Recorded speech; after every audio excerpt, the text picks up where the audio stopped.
And we welcome you to season 2, Whoa! episode 1 of Wilk and Wiss, your now twice weekly breakdown of Utah athletes in the National Football League. Anyone with the Utah connection, we're going to highlight them. We're going to talk about them and also just talk about the NFL as a whole. Cole, we made it to season 2. We got renewed by ourselves Yes, we decided to do a season 2, and we're so excited for it. with Now video. with music, now with a logo, now with video, maybe if you're Yeah. watching along on Spotify. Yeah, we'll Spotify will continue to carry the audio only version. We'll be posting this on YouTube now. So if you want to see our faces, see our reactions, especially when we do have guests along for the ride, yeah, it's going to be fun. I'm excited. This was a busy off season for Utah athletes. Big draft, some guys signing some pretty good, solid deals, and yeah, I'm excited to break it all down. Today we'll do AFC, and I should mention this format. Episode's going to be released Thursday at before the Thursday night football game is the plan. Recorded in the afternoon, get it all edited and chopped up so you can listen to it before Thursday night football. Because we got our picks. Yeah, you got to. That's like an important part. That's a very important part and a big reason people tune into the show. And then we also will be doing a Monday night show. As soon as Monday Night Football ends, we'll get in and record it. Should be available for you by Tuesday morning. So you can get a full recap of everything that went down from Thursday to Monday fresh in to start your non-football day, since Tuesday and Wednesday are the boring days of the week now that we're just trying to stay relevant. That's all it is. It's all content, baby. That's right. So we'll do AFC today. NFC episode should be released Tuesday morning. Is kind of where we're shooting for that. So, but yeah, let's by Thursday it's already pick time. It's pick time. We're doing it. We'll have our first guest, still lining some of those up as well. So it's going to be a good time. Excited to be back on. Well, let's jump into it. So how this will work, Cole, how we've laid it out, we'll break down a division, who's on what teams and what Utah connection they have. We'll each pick our division winner as we go through the divisions, and then at the end of this show, we'll pick our wild card teams for the AFC. I'm ready. I got my list in front of me. Now, Tanner, big important question. We want to get into it, but have you already done your full season long pick every single game on the full grid? Like, this is the official Tanner Wilkinson picks today, or is today vibes? Because I'll be honest, you share this list with me every year. There's this website you can go to, line out every single game, you pick every single one of them, and it does it for you. Today I'm doing the vibes. Today I'm doing what I think should happen. Like, I know the schedule ish. I'm prepared, but I have not done that yet myself. Also, I am going off vibes. Okay. Because last week, a better way to do it. It is. And last week I picked the entire NCAA FBS season. That's a lot of games. That's a lot of games. It's over 850 games, I think. So I was a little exhausted from that. So I haven't done that for the National Football League yet. But for what it's worth for college listeners, I do have Oregon beating Texas in the national championship game this year in the playoffs. So I've got an Oregon fan. Be happy to hear it. Yeah, there you go. I think I know who you're talking about too. So, man that works with us. He is a guy we need to get on this year. Doss is a guy we need to get on. Anyway, let's go to the AFC East. Buffalo, well represented last year. They did it in the draft too. Added Cole Bishop in the draft and playing some safety. Was a really good safety at Utah. Dalton Kincaid is back for year 2. Expected to be a bigger focus of this offense. And then Taron Johnson, one of the few guys returning in that second. They kind of gutted their secondary, did the Buffalo Bills, meaning Cole Bishop should have some good opportunities. Taron Johnson continues to be a valuable piece there. And now with Stephon Diggs gone, I think Dalton Kincaid certainly gets a plethora of more looks from Josh Allen. The Bills storylines of the offseason are integral for talking about Utah players on this team, because you're Jordan Poyer and Micah Hyde out of here. And so not only do you draft Cole Bishop, but now Cole Bishop has an immediate opportunity. And then Taron Johnson, who, flashed and, oh boy, he, finally kind of took that leap into his career. Now he's the elder statesman of the entire secondary, being able to run the stuff that Sean McDermott wants to do. He's going to be relying on Taron Johnson, where he's had a lot of guys. And, even on the defensive side, you have some injuries early in the preseason. So there's big question marks for the defense in general, and it seems to be a year of transition, and it's going to be the Utah guys that are vital to keeping things afloat, along with some guy named Josh Allen. But Right. like, if they want to keep things going, the outside Josh Allen elements of this are going to be heavily Utah centric. Absolutely. Absolutely. I'll Miami. take the next one. Please It's do. Miami, and there's no one. They cut Chris Brooks. Yeah. So he was on the preseason roster again. Had a really good game last year against Denver because he played the whole fourth quarter of that game. And what happened when the Dolphins played Denver last year? Oh boy, I that was mentioned a lot for a good reason. 70 burger, 70 piece. Yeah, so no ties to Miami for right now. And keep in mind, these are just the guys who made the roster. Some of them are on the physically unable to perform IR lists, but as of today, they are and on the 53s the roster. Were officialized yesterday. Like, yes, we're still weeding through practice squads, and as yes. injuries happen during the season, there were some of those guys will get elevated. Couple notable cuts this morning. Yeah. Cleveland and Minnesota that we can talk about as we roll along. The Patriots, who always seem to have a linebacker from BYU, whether it's Kyle Van Noy, Harvey Longheat, Sione Takitaki leaving the Browns, going to the Patriots, he is going to be one of those guys that is on the physically unable to perform list to start the season. Yeah, and the Patriots, the way that their defense is wild, and the Patriots defense is going to be very much in transition this year because they lost top 2 coach of all time, Bill Belichick. Gerard Mayo comes in. He was a player in this system at the linebacker position. And so the way that Gerard Mayo is going to communicate to the linebackers that they have now is going to be an important part for keeping the momentum for a defense that, when you look at the advanced metrics, was top 5 at the back half of the season, despite all of those injuries. You bring in a guy that was on the top 1 defense from last year, Sione Takitaki for the Browns, and see how he can start integrating in once he gets onto the field. New York Jets have Leki Fotu, a defensive lineman from Utah, also, I believe, on starting the season on the physically unable to perform list. Got him from Arizona. So he was the one Cardinal connection we had last year to the state of Utah. He's now a Jet, as Zach Wilson has obviously moved on. Hey, man, the Jets are going to jet, given the Hassan Reddick situation. Look, we're talking vibes as we get into our pick here, Cole. I'm just going to go for it here. Buffalo's vibes and Miami's vibes are immaculate.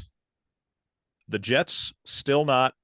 New England's going to be the bottom feeder in this division for at least another year or two. I'm very high on Drake May. I think long term, I like that they're not starting him right away. They know he's the future. He looked good in preseason. I'm very high on Drake May. However, the vibes of Josh Allen and the Bills clearing out some of this baggage, if you will, some of these veterans that were getting sick and tired of the way things were. I like what's going on in Buffalo right now. I just think there's a good vibe there. Miami's got to prove to me that they can stay healthy with the personnel that they've got. Don't get me wrong. This is very much a Mike McDaniel fan podcast as much as anything. And I've got a Dolphins fan I want to invite on this year. But I'm taking the Bills to win the AFC East again. They have one guy that came back that is better than any other guy at his position in this division, and that's Josh Allen. My pick is the Dolphins, and the Dolphins are my pick to be the 1 seed in the entire AFC for that matter. And then there will be more than one wildcard team that I mentioned by the end of the AFC episode. Well, let's go to your division, Cole. Let's north it up. AFC North, a lot of representation in the North. All 4 teams have guys on opening day roster, or at least initial 53-man rosters. The Ravens, Kyle Van Noy got re-signed early. They didn't make him wait around a couple games till he signed. He's back with the Ravens at linebacker. And then, of course, Marcus Williams, who was a big part of that secondary last year, is also back, safety out of Utah. So a lot of interesting storylines in this division. All 4 teams have a lot of interesting storylines. But I think the Ravens have the most consistency out of any of these 4 teams. And it's coming off a season where all 4 teams had winning records for the first time, definitely since we've had these 4 division formats in 2002 when we expanded. But going back, talking back to to the merger, there's never been a division where all 4 teams had winning records. The Ravens were the 1 seed in the AFC last year. The story of last year was the Ravens defense, especially. So our 2 guys being on the defensive side, they get a new coordinator because Mike McDonald not Mike McDaniel, is now the head coach over in Seattle. And like a bunch of guys from his staff got picked off too. Anthony Weaver's now at DC. Jesse Minter, like the guys in this like ecosystem, this Harbaugh ecosystem, and the way that they play defense is being spread around the entire NFL. So we'll see if the Ravens, where it was kind of born here, are able to keep things going after being kind of picked apart. And so we'll keep an eye on the defense, and that's where our two Utah guys are. Cincinnati Bengals are next. We have running back Zach Moss, who, in the absence of Jonathan Taylor earlier last year, made a lot of name appearances on this podcast. Tanner McLaughlin is a tight end out of SUU. Jay Tufele, defensive tackle out of Bingham. And because their punter is actually starting the season on the pup, Ryan Rico gets a shot and gets his name on the initial 53, the rookie undrafted punter out of BYU. Yeah, was picked up by the Chiefs after the draft. Kansas City waives him because the situation with Matt Ariza got resolved, the legal issues he was going through. Very talented punter. After they sent Tommy Townsend off and he got picked up by Houston. We're aware of punter transactions, folks. It's a thing here on Wilk and Wiss. Now, I'm excited for Ryan. I hope it's enough of an opportunity for him that he gets to show he's really talented. I mean, the problem is there's only room for 32 of these guys. It's not like different positions where you need backups or you have a punter. You have one punter, and you got to be one of the 32 best to make it. So I hope he gets a shot. Whether that's enough to impress Cincinnati to stick around as a younger, cheaper guy, but he has the longest punt in BYU history. I was in attendance for that punt. It was gorgeous, and I hope he gets a good shot here at the next level. In a world where a punter was drafted in the 4th round by the Chicago Bears, the difference between the Iowa punter and the BYU punter in the draft was not huge. Like, it'd be nice if Ryan Rico can establish himself as like the 33rd or 34th best punter, especially with a chance early. You can just kind of bounce around to whoever needs the punter at some point. Right. That's the way these specialist things work. Let's go to Cleveland. Tyler Huntley was cut this morning after they kept 4 quarterbacks, Cole. And 2 running backs official, like including not a fullback. So just like 2 running backs in general. Madden wouldn't even let you do that. And then for most teams that only keep 2 quarterbacks, the Browns had 4, Huntley included in that mix. And then apparently they had trade offers out there for Jameis Winston and Huntley and Dorian Thompson-Robinson, and they couldn't get anything done because who would trade for any of those guys anyway? Like, Winston's available in free agency every year. If someone really wanted him, they would have gotten him. And then the other 2 are just whatever. They're fringe guys. Yeah. And so Huntley, former Pro Bowler, Tyler Huntley. Oh boy, we're already poking bears. Yeah. But yeah, Tyler Huntley's going to end up somewhere. I think he's a top 64 quarterback without question. Sure. But yeah, Browns do have Mohamed Diabate, linebacker from Utah, in 2nd year. Maybe with Sione Taki gone, he gets some more opportunity there in Cleveland. So the Browns are going to Brown. I don't know. I am not. They had a winning record last year, got to the playoffs. Joe Flacco's story was phenomenal. Well, now Joe Flacco's gone, so I don't really have any reason to be inspired to watch the pervs on this team anymore. Cleveland's they're just talking about like meh. Being on that meh note in general. The Utah tie that we had here last year was Siaki Ika, a former 3rd round pick that's just they cut him. Yep. And so that didn't pan out. He was, a Salt Lake City kid, went to East High, got recruited by that like great 2019 LSU team that Joe Burrow was on. Yep. Like, he was highly recruited, was a great defensive tackle, ends up transferring, drafted kind of high on just the size profile. And then nothing happens in the pros to where you cut him after 1 year. Yeah. I was thinking about that too, because he got on a couple times in our stats, but he did get cut, which is tough. So, and then the most entertaining team of the division, right? The Pittsburgh Steelers. They have the same 2 guys that we talked about last year. It's Jaylen Warren, the RB1B for this team. Went to Utah State, also Snow, also East High, and then special teams Pro Bowler Miles Killebrew, their sort of safety, but also just like spark plug guy, went to SUU. Special teams specialist, one might say. Love it. for Miles Killebrew. Yeah. Russell Wilson announced as the starter officially, kind of what we all expected. As expected. Yeah. I don't know. Pittsburgh's got my eye. I'll say this. I think their ceiling's a lot higher than Cleveland's. I also think their floor is a lot lower than Cleveland's. However, well, Mike Tomlin's still your coach. It that's seems like why your floor is 9-8. If that's where you're starting, you might hit your floor and your ceiling might only be 10-7, but Mike Tomlin's still here. They're going to be competent, the Pittsburgh Steelers, and also a million things could go wrong and right, and somehow the record at the end of the day, like, they're going to be entertaining along the way, but if you're just like betting on something, but the results of the season, 9-8 is going to be my bet. And I feel like this is the first shot in the Tomlin era that he has at a losing record, because it all comes down to quarterback play. The rest of the roster's solid. But yeah, it's going to come down. Do you get even a shade of Seattle Russell Wilson? And if not, did you unlock something with Justin Fields?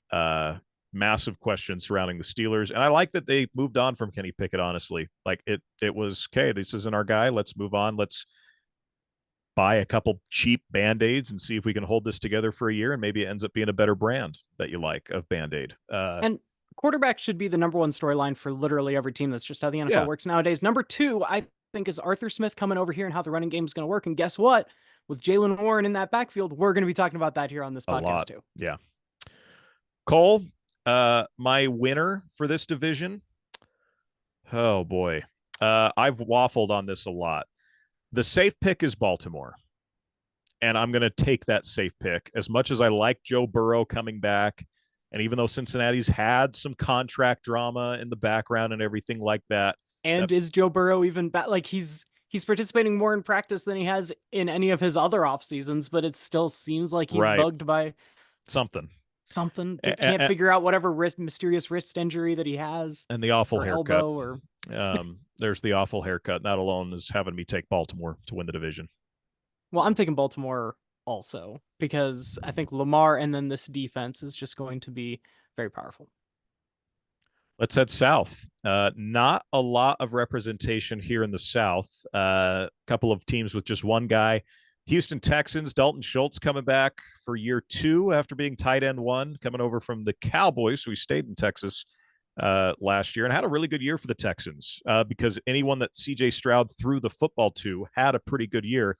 Of course, Schultz played out of Bingham High School. Texans go shopping. They were buyers this offseason. You add Stephon Diggs, Joe Mixon, some more guys on defense, Danielle Hunter. Watch out for Houston. They're the sexy pick for a lot of reasons, because they were kind of this sexy team a year ago.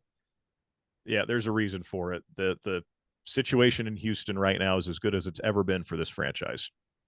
But if you want to talk about just like off-season storylines and what the upside could be, the Colts and Anthony Richardson are right there, man. Like a couple second-year quarterbacks. Now, Anthony Richardson didn't get to show us everything last year because of the injury, but this Colts offense could be spectacular, and Blake Freeland is on that offensive line. When you talk about the height, weight, speed kind of scores coming out of the NFL Combine, Blake Freeland broke those numbers, and the Colts always go after those kind of spectacular guys. He was out of Harriman and BYU.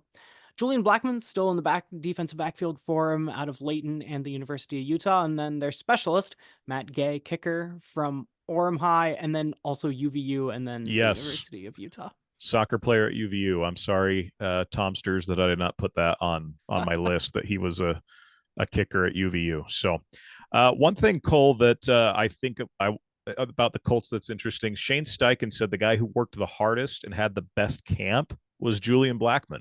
Love it. And he was dang good for us a year ago, and somehow he got better. So really interested to see the guy you see in the Junior Jazz commercials, see how he does for the Colts this year. And the Colts in general, as an organization, love to reward their guys, right? Their offseason wasn't sexy because they just paid the guys that they had already drafted. Yeah. And also they're waiting for Anthony Richardson to get back from injury, and they're waiting for these guys to take the next step. And so Julian Blackmon's in kind of a stable organization as far as he's going to be given his shot, and has one of the best head coaches in the league, I believe, as well. And so the Colts have a chance to be that kind of team. Let's go to Jacksonville. A really bad collapse last year. Trevor Lawrence was never fully healthy. He has not lived up to his potential. He's been a good quarterback. He has not been a great quarterback. He is not. CJ Stroud already is a great quarterback. And he's lapped Lawrence, if you will, after their they didn't even duel at Ohio State because it was Justin Fields. But Devin Lloyd is back. He was one of the bright spots all year for the Jaguars, one of the best tacklers in the NFL. Expect big things from him. I don't know what to expect from Jacksonville, simply because we've seen this before with Doug Peterson. When he kind of loses a locker room, he really loses a locker room. And that's got me really nervous for Jacksonville this year. Yeah, I mean, there's a lot of excuses you could still make for Trevor Lawrence. And, in a vacuum, he still looks like the quarterback we kind of thought would happen. But when you're labeled as generational, this once in a lifetime, this Peyton Manning style recruit, that's brought up to the NFL level, and one overall with a bullet in that draft class that everyone at the time thought was really, really good and is currently not. But one of the anyway, worst. So yeah. Trevor Lawrence, you can still just look at his tape and say, oh, his receivers let him down so many times. But at the end of the day, the really, really, really good quarterbacks that he's supposed to be make up for that. Yeah, they can't catch the ball, but I don't know, you figure out how to throw a more catchable ball. You do something, right? The advanced metrics are going to find a way to defend him. And yet I still do think he's a tier below because the results just aren't there. And then the last team in the division has no Utah representation. It is the Tennessee Titans, who make a coaching change and go all the way in on their young quarterback. Young quarterback is in vogue across the NFL, either young or really, really old. But yeah, the Tennessee Titans are going young, and this whole division is very young at their quarterback spot. But Will Levis, probably the biggest question mark, and certainly the lowest drafted out of the quadruple in this division. My pick is the easy pick. It's the Houston Texans. Yeah. They're on the rise. And I do love Indy. Anthony Richardson staying healthy is going to have to be vital for them. But Shane Steichen is an up-and-coming coaching star, as DeMeco Ryans already is, the culture he's built in Houston. So I'm taking the Texans as well. It's another safe, easy pick. I went wild taking Buffalo early, given all the changes with the Bills. Went safe with the Ravens and Texans. CJ Stroud, man, I hate Ohio State football. I hate not as much as me. No, and that's what's crazy. I hate them like I hate Kansas basketball. They've never directly really done anything to me. Now that could change in the future for Kansas basketball now. And Go Big 12. It didn't a year ago, which was fantastic. But yeah, they're just that program that I'm like, oh, they're so annoying, and they are good and unlikable. At least with Alabama, their players for the most part were kind of likable. Tua was very likable. Jalen Hurts was very likable. Mark Ingram was very likable in college. They have guys that are very likable, whether your opinion on Nick Saban, and it was annoying that they won all the time. Ohio State's just got guys that have always rubbed me the wrong way. Zeke Elliott, specifically, just the Bosa brothers specifically going there. And then their coaches, but both Urban Meyer and Ryan Day have always just rubbed me the wrong way, that they're these underdogs. And it's kind of what we're getting out of Georgia now, too. There is no planet that these programs are underdogs, at least not very often. Nobody believed in us because you were preseason 2 instead of 1. Don't give me that. But CJ Stroud is one of the most likable guys we have in football right now. And he's just a joy to watch. He's a joy to watch talk football. He's a joy to watch throw the football. Him and Micah Parsons just hanging out all off season. It's fantastic. It's phenomenal content. Amen to that. See, that's what this podcast, Tanner and I watch enough ball. We know a couple X's and O's here and there. And other people, if you're just coming on for season 2, Tanner and I are both play-by-play, football broadcasters in the state of Utah at the high school level. And so we understand football-ish, but we're coming onto this podcast and approaching it from a very fan-based, how these kind of things feel to us and to the people that love football. And so actually the first team in the AFC West, if I can flip-flop and take this one, the Denver Broncos, I do not hate the Broncos. There are some teams that I hate because their fans have wronged me, or because of narratives in the media or whatever. The Broncos, I have every reason to like and sort of root for them. Every Broncos fan, for me, has been enjoyable, and there's actually a lot of them here in the state of Utah in general. But I think the Broncos might be fighting for the number 1 seed in all of in the NFL draft in 2025. This might be a very, very bad team, and they might also be the most Utah represented one too. And so we will be talking about the Broncos quite a bit during the course of the season, starting with backup quarterback officially, Zach Wilson, graduate of Corner Canyon and also went to BYU. Then you have Cody Barton, linebacker from Brighton and the University of Utah. Garrett Bowles, first round pick out of the University of Utah, also went to Snow and Westlake High. Jonah Ellis, outside linebacker, went to the University of Utah. Noticing a trend here, Zach Wilson is very outnumbered by his brethren in red. And then Devon Vele is a wide receiver out of the University of Utah. 2 Ute rookies on the Denver Broncos. So now, I like the direction of the Broncos. I'll say this. Sean Payton knows what he's doing. Does he? It's tough because the attitude in the locker room took a huge jump last year. That was a big problem under previous head coaches. Now do you have some stability? If he is right about Bo Nix, this is a good thing going forward. If he's wrong, you're going to have to cut that tie really quickly once again. And they're going all in. They're all in on Bo Nix. He's going to be the starter.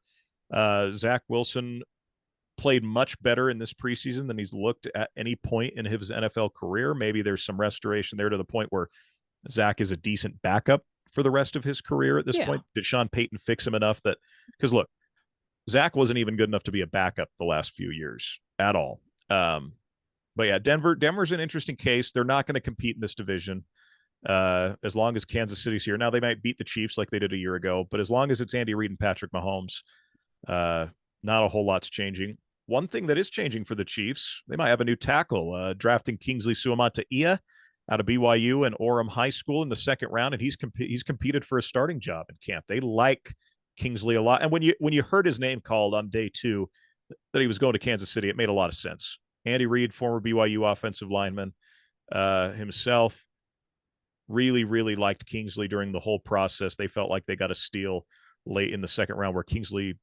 at different points might have been a first-round pick depending on how things went for him last year, and not necessarily fell. He was always in that late first to late second window, but he ends up in a perfect situation in Kansas City. He's a toolsy prospect, right? If he doesn't blow the doors off of it right out of the gate, that's okay, because he still has some technique to refine, but he's got that body and frame that he could be one of those spectacular left tackles in the league in the future. Las Vegas Raiders have Andre James, a center out of Harriman High. And then also on the offensive line, man that played center at the University of Oregon, but it was drafted, and they read the little card saying guard from Corner Canyon, and also, I guess, the Oregon Ducks. It's Jackson Powers Johnson.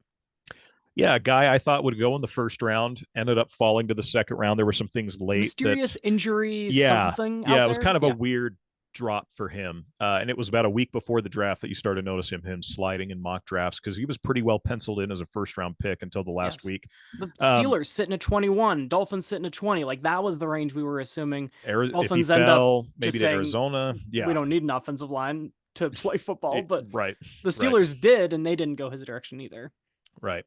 Yeah, and I think long-term he's going to be the center there in Vegas. It's just, let's start you out at guard. Let's get you accustomed to the speed of the NFL. Raiders had kind of a weird draft too. I think they have a very good chance to also compete for the number 1 pick in this year's draft. As much as I love Antonio Pearson, they did the right thing keeping him on. Yes. It's still going to be a process for Vegas. Depending on how you feel about Sean Payton going back to being Hall of Fame looking Sean Payton, and how you feel about Antonio Pierce, like continuing the good vibes from last year, this might be the division with the best coaches in the NFL, because Andy Reid is unimpeachable, and then the Los Angeles Chargers go out and get Jim Harbaugh. Let's talk about Mr. Harbaugh. Okay. He's recruited a lot in the state of Utah, and now he's the Chargers head coach after a controversial ending to his time at Michigan after winning the national championship. A lot of weird X's and O's. Look, the guy wins wherever he goes. He's going to have Semi Fehoko, wide receiver from Brighton, who got called up last year midseason and mostly played special teams, but caught a touchdown late in the year when they weren't playing anybody. And then Alohi Gilman, who had a really solid season for them at safety last year, the former Orem Tiger, is also back for the Chargers. Cole, it's going to be Kansas City winning the division again. I don't think they're going to be the number one seed. Yeah, I got Kansas City is winning this division again, unless Harbaugh comes in and really does just bring out an MVP level Justin Herbert, which I think he can. I just don't know that it's going to happen quite right away. But yeah, Kansas City is king until otherwise. Fool me once, shame on you. Fool me twice, shame on me. And then get to the Super Bowl a third time? Question mark. Yes, absolutely. Let's talk wild card, Cole. So we both have Kansas City, we both have Houston, we both have Baltimore. Only divisional champion we differ on is Buffalo and Miami. And that was a tough one for me. I wanted to go Dolphins. Miami's got one of the wild card spots for me. And the Bills are slated in as the fifth. Like I kind of ranked my wild cards even, and I have the Bills as the first wild card, which means both of us are a little higher on this Bills team that seems to be that team in transition and is kind of an easy. They're asking people to doubt them this year. The way that they roster constructed and the way they like got to the end of the salary cap road and have to reset that. Yeah. And yet we both think that the Bills are safely into the playoffs again. Yeah. My number 6 spot is going to go to the Cincinnati Bengals. One word, Joseph Burrow. Joseph Burrow is back. Should be back. Hope he's back. If he is, they get in. My 6 is the Jets, and my 7 is Jim Harbaugh's Chargers, which means a year ago, last season, the AFC North had all of their teams that had winning records. 3 of them made the playoffs. I have one AFC North team in my playoffs coming into next year because I think that the Cincinnati Bengals, from that like ambiguous vibes perspective, the way that this offseason has gone, and we don't know if Jamar Chase is going to start the season, like, I don't know, your narrative from last year made so much sense, and it seemed like it would work for these Bengals, how they just knew that they could play for the postseason, and we'll worry about it then. But it didn't work. It didn't work, and I think that they're going to take a step back, and it's going to force them to take that step back. The Browns can't replicate the best defense in a decade 2 years in a row. That's going to step back a little bit and regress. And then the Steelers might be 9-8, but they don't really have a chance to do anything in the playoffs, even if they can sneak in.